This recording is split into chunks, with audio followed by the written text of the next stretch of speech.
Back now at 7:46 with the mortgage meltdown. If you thought it was over, well, consider this. One forecast estimates that more than 2 million more homes may be lost in foreclosure in 2010. And that has some experts wondering if a mortgage modification program put in place last year by the Obama administration has actually made things worse. Jean Chatzky is today's financial editor, and Barbara Corcoran is today's real estate contributor. Good morning to both of you. Good morning. So this program, let's go over the numbers, was first unveiled in February by President Obama. It's called the Home Affordable Modification Program. The goal was to spend $75 billion to help 3 to 4 million distressed homeowners.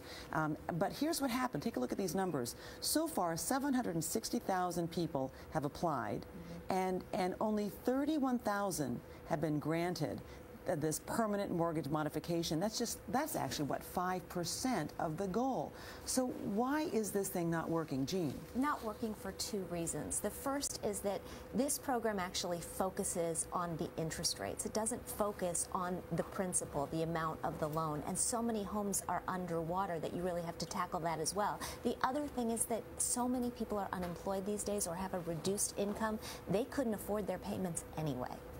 So the first one, the two you just named, is it a fundamental flaw in the program? I think it is. I think you actually have to tackle not only the interest, but also the principal to bring down the cost of actually buying these homes that are not worth what they used to be worth. Barbara, what can you add? On top of that, I think the real flaw is the banks don't have to play. This is simply an optional program that if they want to be nice, they can play, but they don't have to. And on top of that, no one writing this legislation got on the other side of the desk and got themselves in the shoes of the buyer. It is so complicated, the process, that it's almost impossible to navigate. So it's really dysfunctional from start to finish. And one of the things that many people who apply for this don't realize is that by applying, it could actually affect your credit score. That's right. When it's reported to the credit bureaus, it shows up as if you're making a partial payment on your home loan, which takes your credit score down. Now, for many people who are in this boat, their credit scores are gone anyway. They've already gone down, so it may not be as problematic as it seems. So what's the solution then for people? Because there are a lot of people